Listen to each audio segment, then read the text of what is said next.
Albert Einstein once said, everybody's a genius. But if you judge a fish by its ability to climb a tree, it will live its whole life believing that it is stupid. Ladies and gentlemen of the jury, today on trial we have modern day schooling. Glad you could come. Not only does he make fish climb trees, but also makes them climb down and do a 10-mile run. Tell me, school, are you proud of the things you've done?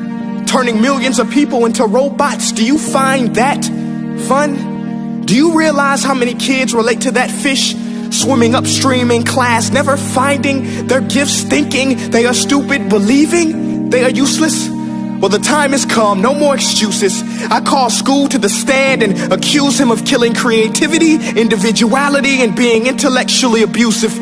He's an ancient institution that has outlived his usage. So, Your Honor, this concludes my opening statement, and if I may present the evidence of my case, I will prove it. Proceed. Exhibit A. Here's a modern day phone. Recognize it? Here's a phone from 150 years ago. Big difference, right? Stay with me. Here's a car from today, and here's a car from 150 years ago. Big difference, right? Well, get this. Here's a classroom of today, and here's a class we used 150 years ago. Now, ain't that a shame? In literally more than a century, nothing has changed. Yet you claim to prepare students for the future? But with evidence like that, I must ask, do you prepare students for the future or the past?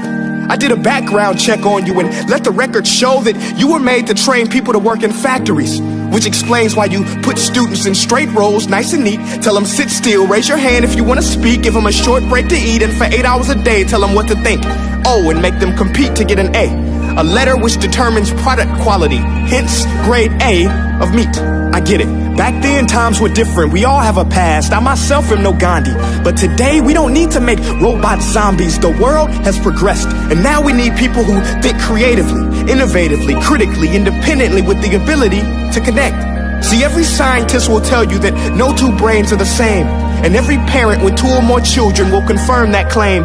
So please explain why you treat students like cookie cutter frames or snapback hats, giving them this one-size-fits-all crap. Watch your language. Sorry, Your Honor, but if a doctor prescribed the exact same medicine to all of his patients, the results will be tragic. So many people would get sick, yet when it comes to school, this is exactly what happens, this educational malpractice, where one teacher stands in front of 20 kids, each one having different strengths, different needs, different gifts, different dreams, and you teach the same thing the same way?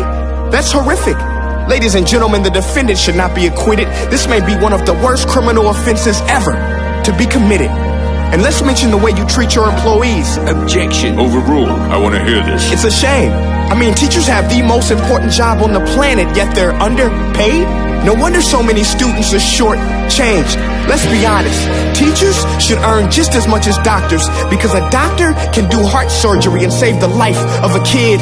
But a great teacher can reach the heart of that kid and allow him to truly live. See, teachers are heroes that often get blamed, but they're not the problem. They work in a system without many options or rights. Curriculums are created by policymakers, most of which have never taught a day in their life.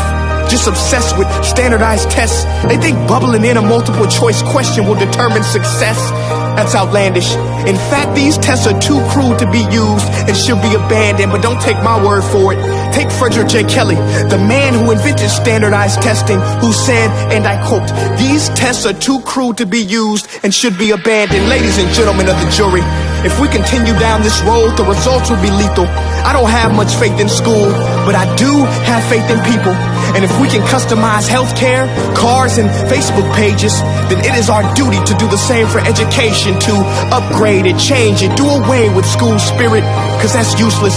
Unless we're working to bring the spirit out of each and every student, that should be our task.